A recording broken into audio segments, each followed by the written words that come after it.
Hey y'all, hey! It is Safe Space with Shay. I'm back where it all started on Instagram Live. Hey, hey. And Dr. Mekel, she just joined. Let me get you in here. It's been a minute. Okay, let's see if I can do this. Can you request me, Dr. Mekel? Hey, my girl on here, Miss Crazy underscore cool underscore healing 523. I see you. Okay, yeah, because it's asking, do I want to add you as a moderator? I don't know. I haven't done Instagram Live in so long. Wait, let me see. Okay, let's see. I think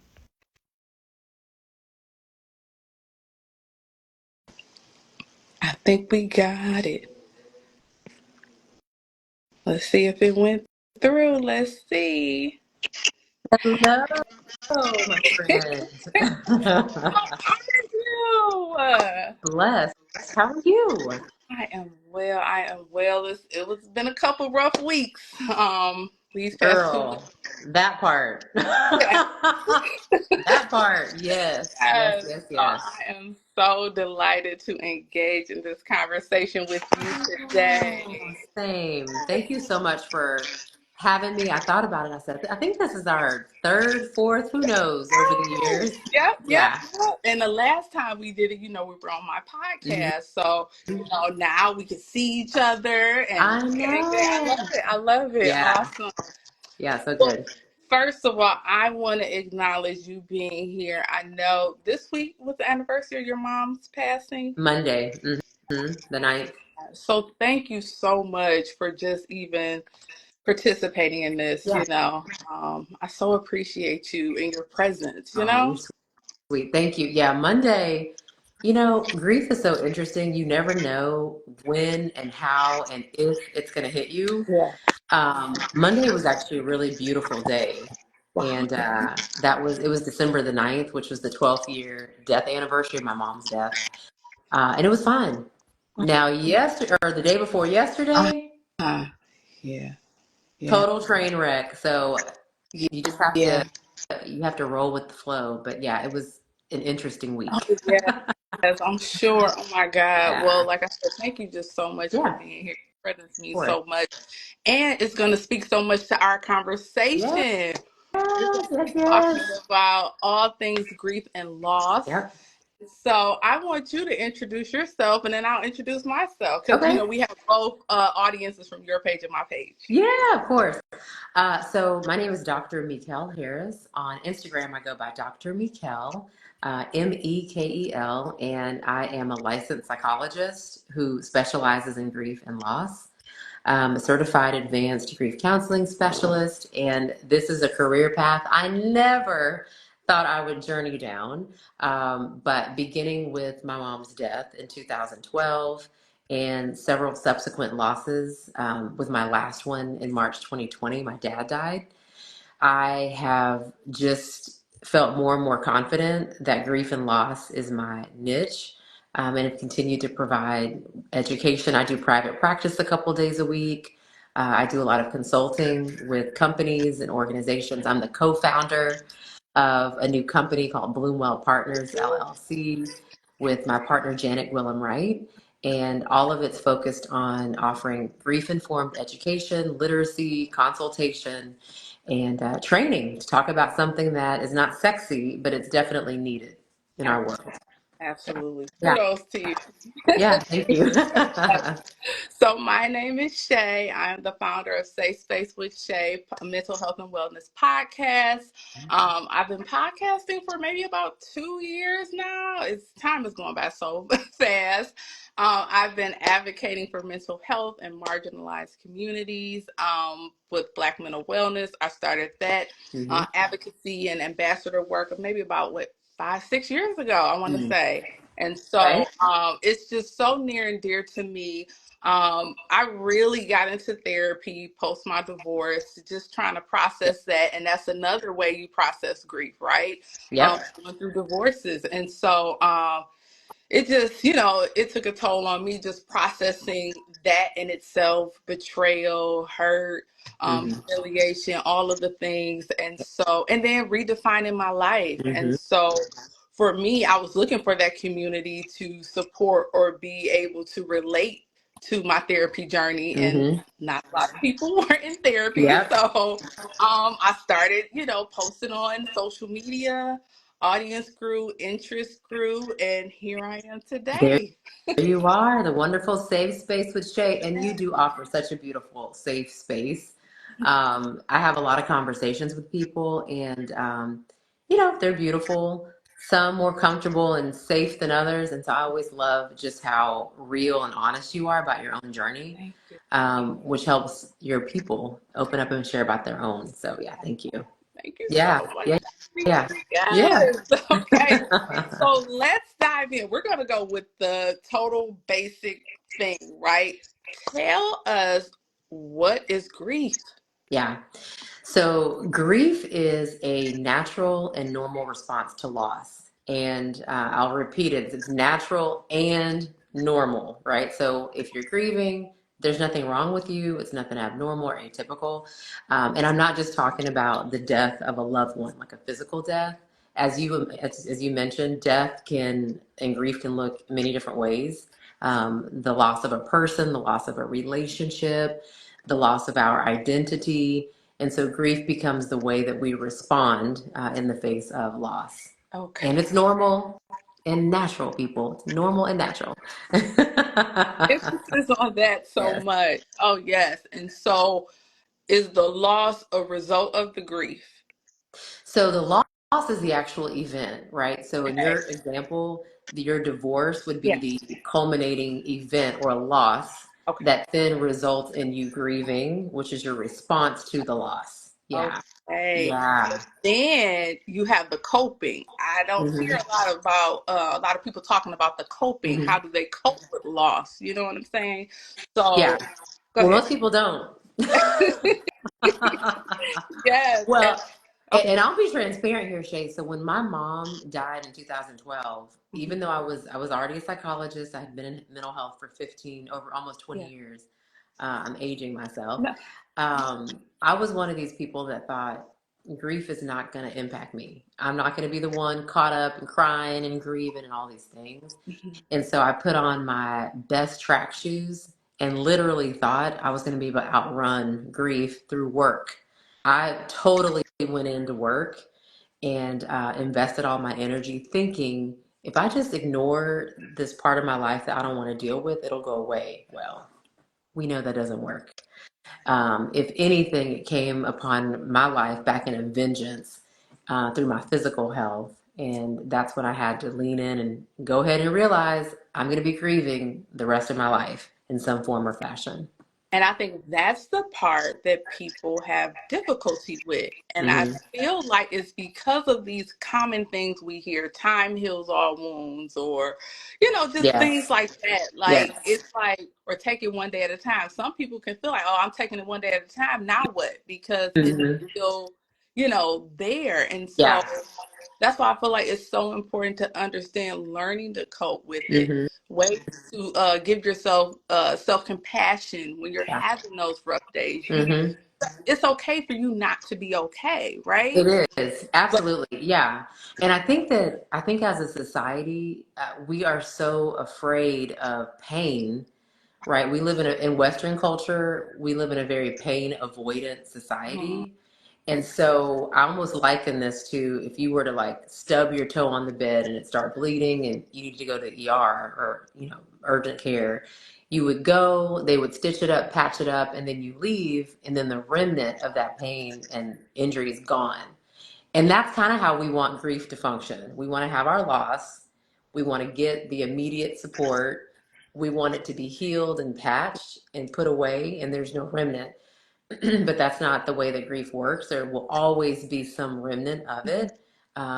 And the idea of time passing, ridiculous, right? Time doesn't do right. anything. It's what we do as grieving hearts in the time to cope that helps us really live and work through the grief process as a whole. Oh my God. Yeah. Yes. Thank you so much. So like give us some tips on what you would what recommendations would you give to those grieving hearts when they're going through the grief? Yeah. I want to sort of frame this kind of in a creative way. And this is a silly example, but it's one that I often use with my clients. So when you go to your favorite restaurant, right, there's a reason that you picked it. There's something on that menu that resonates with you that you really love. But when you open up a menu, right, you have your appetizers, you have your main entrees, your desserts, drinks, and so forth, Yeah. maybe some specialty platters or whatever. And grief is the same, right? Everyone's menu is a little bit different, right? I could list out 25 different things that you can do to grieve and healthily process that. And you may open up the menu and say, wow, journaling doesn't work for me. I don't like that appetizer or entree. Or I could say moving your body is the way to sort of, physically process and manifest some of those things. And you might say, I don't really like that. That doesn't work for me. So I think we have to remember that our grief coping is unique. And what a therapist or psychologist can do, and our friends can do, is to give us options in the menu. And it's up to us as grieving hearts to sort of open up the menu, bite on the appetizer, and decide, like, do I like that or do I want to try the next thing? Yeah. And that's how we sort of develop coping over time, right? Yeah. But I can share some ideas that could possibly be in the menu. That would be helpful. Absolutely. Yeah, Yes. The yeah. more specific the better. Okay. So I mentioned one of my own personal favorites right from the beginning, and that is journaling, right? Mhm. So as a therapist, as a psychologist, we are known for that cliche. Are you journaling? Are you writing your thoughts? But the truth is, there's a lot of scientific evidence to support why writing is so powerful. Mhm. When we grieve, grief is sort of an uh, internal processing of the events of the loss, and so it's invisible. And that's one of the tricky things about grief is that I can't look at you or anybody else and know for sure that they're grieving, right? Because they might be smiling, right? They may be showing up to work or doing their care for their family. Writing is a way to sort of take those internal thoughts and feelings and externalize them on paper.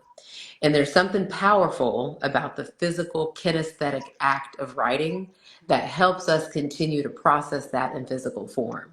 So that's why our therapists typically recommend writing, because it's a way to externalize some of our suffering. Yeah.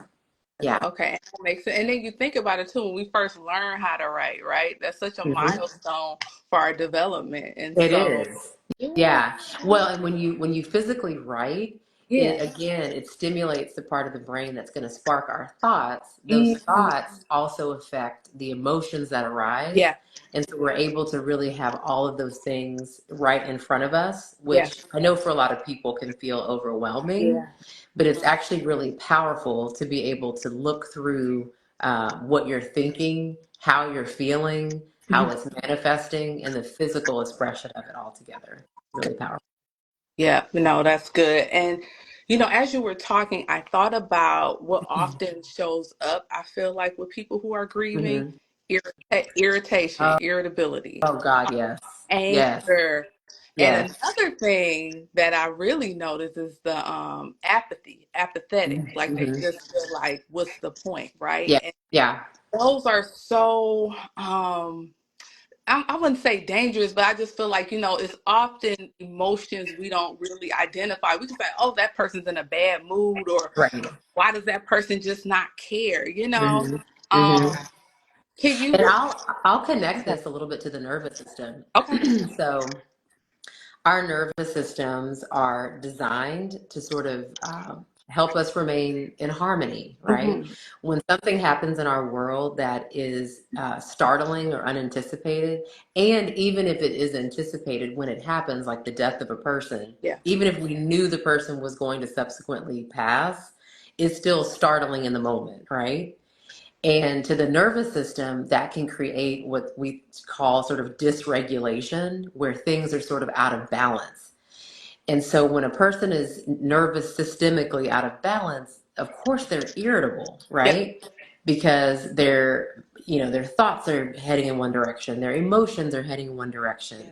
The stress that they're experiencing in the environment is all over the place. So we can feel a lot of dysregulation and irritability, which can manifest in a lot of different ways. Frustration, going off on Yep. people, sleep dysregulation, moodiness, and Yep. as you mentioned, Yep. apathy. Because for a lot of people, especially if you had a very intimate or close attachment to the person or thing that you lost, there can be a lot of questions around like, so what's the point, right? If I lost this major thing that was going in my world. So that makes a lot of sense. Yes. And then I also thought about other emotions that can come up, like maybe guilt Mm-hmm. or feeling some sort of shame behind it. I mean, it's Yep. so layered, Yeah. right? Yeah. And I think, when we think about, grief and loss, we kind of think about just the sadness of it all. Right. But there's all these other components that can contribute to that. Mm-hmm. I just love emotional intelligence Yeah. because it's like for me Well, just being able to label that, right? yes. Yeah. And like I mentioned, grief is invisible. So I think a lot of times the average person can understand when someone's grieving that a person may feel sad. And so we're expecting the tears, right? We're expecting some physical manifestation of it. Yep. But a lot of people are grieving and they don't cry. And so you can't readily look at them Yep. to know what's going on. So, what I always challenge people to do who are supporting people who are grieving is to be, of course, present to sort of witness what it is that the person's experiencing, but also ask questions so that you can get up under the hood a little bit and realize that there may be apathy, guilt, shame, anger, all these other things that you cannot readily see in a person. Absolutely, and I'm so glad you brought up the one supporting grieving hearts because that's kind of like Hmm. the space I'm in. Hmm. That's part of my, safe space with Shay, right? Just Yeah. allowing people to just be whatever they Hmm. are. And sometimes, like I said, people don't know. Sometimes maybe they do know, but they don't want to admit that I feel guilty because I didn't do this or Right. I didn't say this, right? Hmm. So, as a grieving heart, as someone supporting a grieving Hmm. heart, I always just want to make them feel safe with whatever they're feeling, right? Yeah, yeah. There's One of the things that I like, will, one of the things that I'll often share with my clients as I'm exploring how they may be mhm, feeling, like I never want to go in and assume the person's feeling this, this, and this. right, But when I will sometimes frame it as from a place of curiosity, yeah, like as people grieve, it's not uncommon for them to feel shame or guilt or anger about the loss. What of those expressions resonates with you? And I'll often get the hand raised with like, yes, I feel a lot of anger. Why did the person die? Or why weren't we connected more closely before they died? Or I'm sad that I survived and they didn't. Guilt, right? So asking those curiosity questions and comments can be really helpful to unlock some of the emotions that the person's feeling. very good. And I like that too. And asking, being curious doesn't mean you have to have the answer, right? Correct. Okay. Yeah. Yeah. And I want to name this. Thank you for saying that. For a person supporting an individual grieving, there's no right thing to say. Like, there's nothing that you can say that's going to bring, in the example of a physical death, that's going to bring the person back, or in the space of divorce, that's going to make the person not feel any type of way about that loss. But what's powerful to remember is that not saying anything, not doing anything can be really painful for the griever because they may feel more isolated and stigmatized for the loss. Yeah. Yeah. Yeah. And oh my God, I'm so glad you said that because I'm thinking back to a conversation I had with a friend of mine, Uh and huh. she was just really going through it. And I said, you know what? It's okay to be afraid. Hmm. It's okay to be scared. It's okay to feel whatever comes up. Give yourself grace. And That's when right. I tell you, like later on down the line, she sent me flowers. She Oh, said she'll never forget what I said to her yeah. because it's Yeah. like you are allowing that person to feel whatever's coming up Hmm. that maybe other people, oh, you shouldn't feel that way. Or like Right. I said, it's this constant like putting something on you that it's Right. like but I Yeah. do feel this way, you know? Well, and I've experienced like in my own personal right when this is not Yeah. always, but I think in some situations when people are, it's gonna be okay. Don't get emotional. It's because of that person's discomfort. Like they feel uncomfortable Yep. sitting in a place with someone who is devastated and maybe emoting in some way. And Mhm. so because of their own discomfort, they try to like repress or shoot down how the person's feeling. Yep. When really the conversation needs to be exactly what you said. Like it's okay to feel whatever it is, let it rise. Yes. I'm going to be here with you, and it's completely normal to feel that way. Yeah. Absolutely. And emotions are like waves, right? They go up and then they subside. It's just you just don't know when it's gonna come up, right? You don't know when it's going to come up, and you don't know how long it's going to stay up, and you don't know Exactly. how long when it's going to subside. Yeah, Right. but we're human, and I think Yes. that normalizing Yep. grief really just helps us point to our universal humanity. Every single person in the world is going to experience loss, even if you've never experienced the death of a person. You've experienced the loss of a job, the loss of a relationship, the loss of a vision, the loss of an identity you thought, the loss, an expectation or dream that you wished for that didn't come to pass. Yeah. Every single person has experienced a loss, and that's the universality that we have to tap into so that we can feel connected and human. Absolutely. And I think too, that's why grief support groups are so helpful Yeah. too. You know, Yes. getting in community with those same grieving hearts Mm-hmm. can be so comforting Yeah. and so reassuring for you. I don't know if it was you or something I saw where it was like being in groups of grieving hearts where like maybe someone is 10 years or 15 years into their grief and you're Mm-hmm. just a year or two in there. It's like Mm-hmm. giving you something to look forward Yeah. to, like, you know? Yeah. Yeah, it's true. I'll share a funny story. I did an interview for a summit, and I shared the same story. So somebody may have heard this already, but when my mom died, I told you was running away from grief and was like, I am not doing this. I had a dear friend who was like, Mekel, there's a support group at this church not too far from my house. This is when I lived in LA, and she's like, you should probably go. Well, my first reaction was, I don't want to be around other people crying, and I don't want to listen to all these sob stories and so forth. And I remember calling her in the parking lot maybe 10 minutes before this group was going to start. And when I called her, I said, hey, girl, like I'm sitting outside the meeting, but I don't think I'm going to go in. I'm looking at these people going in, and they look sad, like they look torn up. It's not going to do anything for me. And I remember her telling me, Mekel, unbuckle your seatbelt, get out of the car, go to the meeting, and I expect a phone call in an hour. Like I want to hear how the meeting went. And it was one of the most powerful things I could have done because what it did was put me in a position to not have to explain because I was in a room with other people who got it. They understood like grief, this is grief. I don't have to feel embarrassed. And then I heard other people's stories, and some were further down the line, which gave me hope to know, my God, if they're still plugging along 20 years down the line and I'm in my first year, I Mm. can do it. This is possible. So it offered me a lot of hope. Oh, that's Yeah. beautiful. Beautiful. Thank you. Yeah. And then another point I wanted to bring up, I was listening to you. I think it was a podcast. It might have been an IG live with another Uh-huh. grief therapist, and she brought up something so good. I cannot think of her name, but she thought about. I mean, she brought up people's relationship with grief. You guys were talking about what is your relationship with grief. Can you expound on that? I really love that perspective. Yes. So we could almost think of grief in term from an attachment perspective, right? So some people are very distant from their grief, right? Kind of where I started when my mom died. Yeah. I had a very avoidant connection and attachment. I didn't want to know grief. I didn't want it to know me. I didn't want to be friended. I definitely didn't want it to show up at all.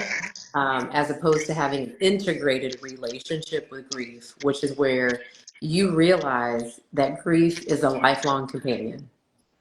It doesn't have to be something that you loathe or can't stand, it can be something that you know is going to be your constant partner.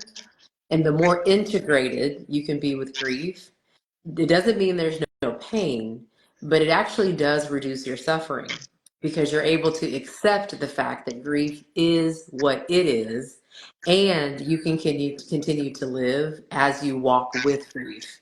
But I think the more you disconnect from it and detach from it, the more suffering you'll actually bring on yourself. So that was kind of the gist of Yes, where we're going with relationship. absolutely.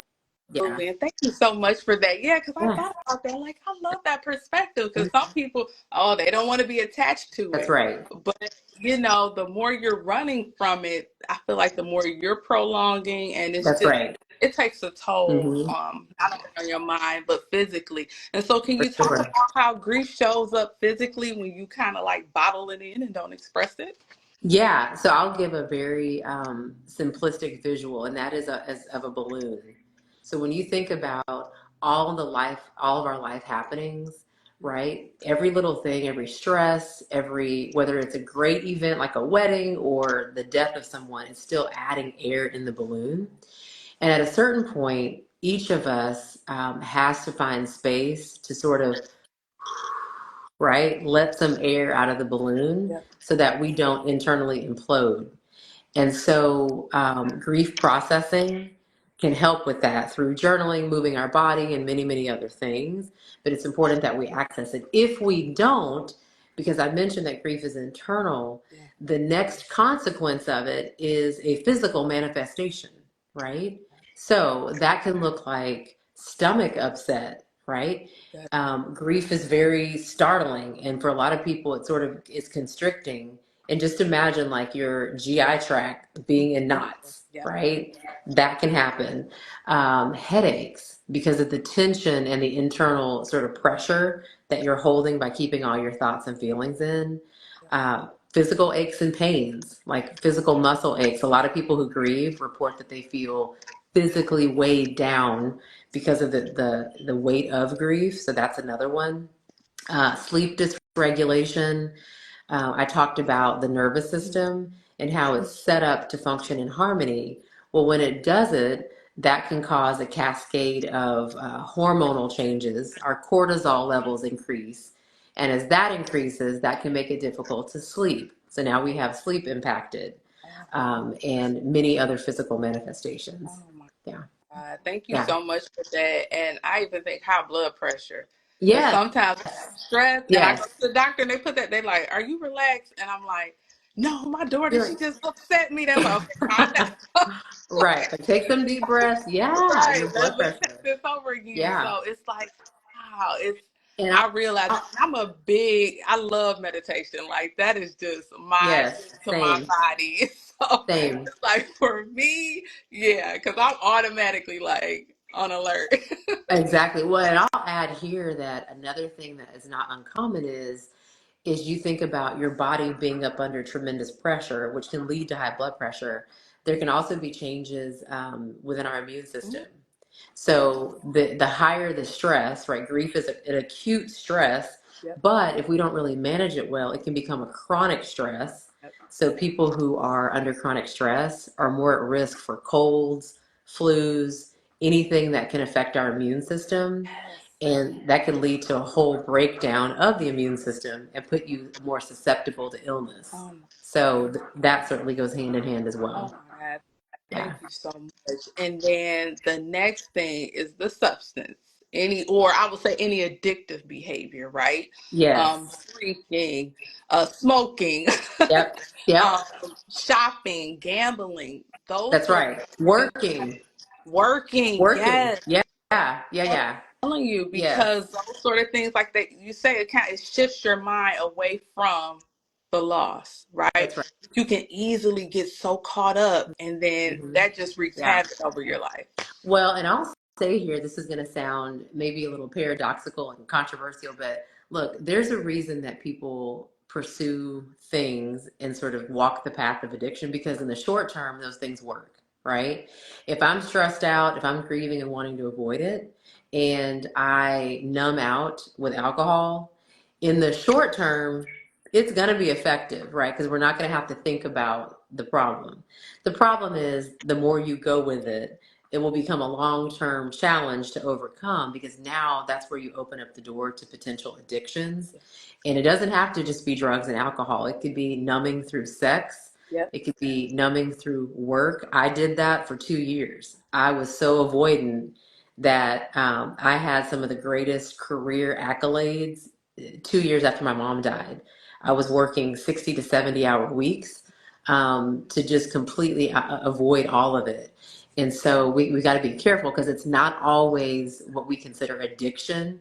Anything that takes your attention away from monitoring your thoughts, evaluating your emotions, and checking in with your body could be problematic. Oh my Yeah, God, thank you so much. And then that's another problem on top of you trying to cope with the loss, right? that's right. Yep. So now we've got to spend time unraveling that just to get back to the original pain point, which is the grief itself. That's right. That's Yeah. right. Okay, so that leads me to my next question. Uh-huh. So I've been hearing about grieving well. Are you grieving well? Right? We have a local organization here in Michigan called Grieve Well, and I'm like, I really like that. So I Yeah. don't know if you heard about grieving well, but could you like talk more to that? Yeah. So, yes, I have heard of grieving Yes. well, and I love the premise Yes. of that because that's really the approach that we have to sort of adopt if we don't want to exacerbate our suffering. So, again, with any sort of grief and loss, there's going to be pain. So, just because you're grieving well or grieving healthily doesn't mean that you're going to be able to bypass or override pain, right? And I say that because sometimes people will feel like, well, gosh, 10 years in, my heart aches. I must be doing it wrong. When the truth is, pain is part of this, right? Yeah. But grieving well is this idea of attaching yourselves to healthy strategies for coping, like the things that we've talked about: meditation, support, moving our bodies, eating well, hydrating, focusing on sleep hygiene, journaling, right? Pursuing therapeutic support if need be. Those are all healthy strategies so that we can actually lean into grief as opposed to grieving unwell, which is really avoidance Yep. and pretending that the pain is not really there. Yeah. God, thank you so much. That Yeah. was so good. Yes. Is there anything else that you want to talk about that I didn't ask? Yeah, well, so we're in the throes of the holiday season right now. Yes. And Yes. so I would love to talk about just some things that people can do, especially as we lead up to the holidays, Yep. to kind of prepare as much as possible for what may arise. Yes. So in American society, we have a Norman Rockwell Christmas holiday experience, right? Or Hanukkah, whatever you celebrate. It's always around like glimmering lights, beautiful candles, calm, and this family narrative. And all of that is true. And we can also experience tremendous heartache because some people don't have those family members around the table anymore. Some people are lonely because their person has died, or maybe they're walking through a divorce, and it's the first year that they are having to recalibrate who they're even going to spend the holidays with, right? Or they may not have a person to buy gifts for, right? Because that person's no longer here. So I think one of the things that we can do to serve ourselves in the holiday season is to, number one, recognize that it may be hard, right? Let's just name the reality that this is new, and challenges are part of that, so that we don't pretend that the pain's not Yep. there. And then the other thing I think we can do is, especially around holiday parties, when my mom first died, it was difficult to go to holiday activities because I wasn't feeling like I wanted to, Chris, it wasn't the most wonderful time of the year. I'm like, my mom just died 2 weeks ago, right? So, preparing your mind so that if you do go to these things, what's your escape plan? If you are in the middle of a holiday party and you look out and realize, wow, everyone's laughing and my person's not here, what do? Right? Of course, it's okay to cry and emote. What else can you do? Do you have someone at the party who may be your support person that can go with you to the restroom to help sort of bring you back to a sense of calm? Do you have a person you can text who might be able to be there with you in it if you're kind of going through it and there's people all around you, right? And then also, it's okay to say no. It's okay to say no to activities and festivities and things because I think the holidays make us feel like we have to be involved in all of these things. And the truth is, you don't have to be involved in any of those things should they not serve you. Yes, I Yeah. love that. And you made me think about too, like, right after my divorce, it's like I just wasn't in the Yeah. mood. And I was like, I'm just gonna sit at home, just like, because I'd rather be at home Mm-hmm. in my food versus being around people. People constantly asking you, Questions. okay, what's Yep. wrong? Da, da, da. Yep. It's like, nope, let me just Yep. follow my Oh, yes. intuition and just, Which yeah. this brings you saying that reminded me of the value of almost anticipating Yep. questions. So, right, I know like when my family members have died, of course, you get the more common questions like, what happened? When did they die? Are you okay? You know, what are you going to do for Father's Day or Mother's Day or whatever significant holiday? And it's okay to think through your responses in Yeah. advance. One of the responses can be, I'm not comfortable talking about that if you're not, or I'm not ready to talk about that. That's okay. Or to share what it is you are comfortable with. Like, yeah, I have thought about, what December 9th will be like for me. And that day, I plan on taking the day off and having my phone on do not disturb so that I can just self reflect. So it's okay to think through because you're right. You're going to be getting fired with thousands of questions, a lot of them the same, Yeah. which can be really overwhelming. Yeah, no, that's good. And it's a way of just honoring yourself Mhm. too, because if you know, you know. And so I also read too, there's different ways, I guess, and I guess maybe that's the more challenging part, new ways of celebrating holidays without the loss, with Yes. loss of a loved one. So like how should that be I don't know, introduced? Like should you wait a couple years before you do that or how, Yeah, I think it sort of depends. There's no like prescription for that or time frame. right? It is a conversation, I'll say, at least with my own clients, that we start talking about, shortly after the loss. Not to say you need to or you should do this. However, these are things to sort of put in your menu that when you're ready, these might be things that you are able to engage, such as, every Christmas, our family did X. And this year, the person who facilitated or led X is no longer here. So, what might be a new tradition? I know for my own family, once my mom died, Christmas then became non-traditional, right? It was, we're going to go on a trip, Ah, sitting okay. around a Christmas tree, mourning and thinking about the fact that she's not there. Yeah. We're going to actually do things that maybe she would have wanted us to do, like experience new places and events and things Yeah. to honor her life. And so we've traveled for the holidays as opposed to being at home. Oh, Yeah. wow. So you can create new traditions, but again, there's no rule Right, right. for when to do that or how to do that. Got you, Yeah. got you. Okay, good, good, Mhm. good. Okay, I'm trying to think what else I have, but we talk, so I this. know. I know.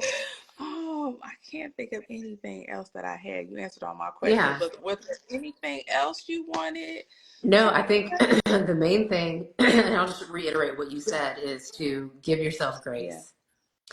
you we often hear a lot of well, I'll say sometimes we hear audibly, but sometimes there's an implied suggestion that we should be at a certain place as we grieve, yeah. or we should be grieving in this way.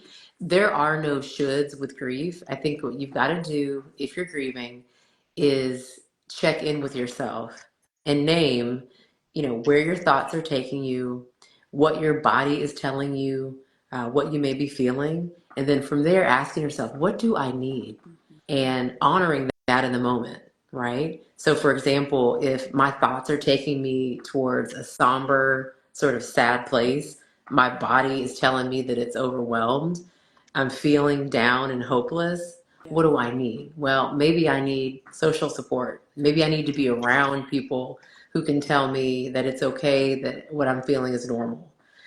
Maybe I need to spend some time apart so I can recalibrate alone. So I think just giving yourself the grace to know that wherever you are is where you are, and that's okay. Yes, I Okay. love that. So I want to offer just some guidance for those supporting grieving hearts. Awesome. So for me being in that Hmm. position, it has always been about number one, listening and validating, Yeah. whatever they're feeling in that moment. That must be tough. I can't even imagine. I know this is rough. It's Right. not fair. Right. Those Hmm. sorts of things I think is so important to acknowledge Yep. that person's feelings wherever they are. Like I said, there's not nothing right or wrong, but it's making space for that. Um, Yeah. Another thing that is so powerful is physical touch, holding someone's Yeah. hand, rubbing their back, giving them hugs if they allow it. Yep. Yep. Those sorts of things can be comforting as Hmm. well. Yeah, I remember, of course, this is always with people's Yeah. permission, but Oh, I yeah. remember when my dad died, he died in March 2020. Mhm. Of course, that was right at the beginning of COVID, and we went on lockdown. Well, months later, when we were able to reintegrate back in the workspace, I remember going up to a colleague and him acknowledging that my dad had died. Mhm. And he reached out and put his hand on my shoulder, and it just instantly activated tears. Yeah. Just, Human touch. yes, just the human to human connection is so powerful. And of course, we can get that, through words and video, but there is something really powerful and just so incredible about touch, in terms of how it activates what we need inside.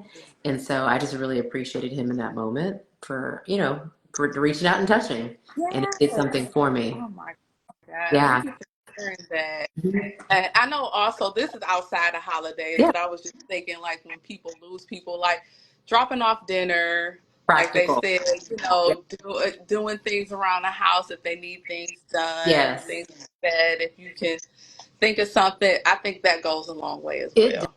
does, because when a person's grieving, for the most part, right, there's so many decisions to be made, like in the example of a physical death. Decisions about the funeral, decisions about location, decisions about travel, decisions about communication, work, family, so many things that, to the extent that those supporting the grieving person can take the weight off, the better, Yeah. right? Like, I don't have to make a decision about what we're going to eat tonight because so and so showed up with a casserole. I don't have to make a decision about, you know, um, picking up clothes at the cleaners or organizing my day because someone's doing the practical things. So you are absolutely correct that that goes a long way. Yeah. Absolutely. Yes. And so, yeah, so those are some things, but Dr. Mekel, I am so glad we had this live, and I am just so appreciative to Uh, all of you who jumped on here and yes. listened, and those who are going to watch this at a later time. I so Yeah. appreciate Yeah. everyone's attention, time, and attention. My whole goal is to bring light, understanding, and awareness, and know that you guys are not alone. Give yourself grace, extend yourself some self Right. compassion, and I just hope that you can feel all the love through this Yeah. live. No, I just want to thank you. Again, it makes perfect sense that it's called Safe Space with Shay, because you've done it yet again, created a safe space. Yeah, to talk about really, really hard things. And I too want to thank people who are watching or may watch this. Please leave your comments and reach out to us Yes, if we can be of any support to you as we can. We'd love to do that. Yeah. definitely, definitely. Well, thank you so Yeah. much, Dr. Yeah. Thank Michelle. you. I hope you have a great Merry Thank Christmas and a you. Happy New Year. But I'm sure we'll be exchanging messages before I'm then. sure. Yeah, and I just want to say, I always love these little slogans for the next year. So I'm kind of like, I'm gonna thrive in 2025, right? Like, Awesome. I'm yeah, gonna have to use that and yeah. quote you We're for gonna that. thrive in 2025 without a Love shadow of a it. doubt. Because you know That, what? I am literally ready to close the door on 2024. oh, So, there you go. Well, thank Thank you. That was a high note to leave off of. Well, thank Yeah. you guys so Thank much. you. I'll talk to you soon. Okay, bye Bye bye. bye.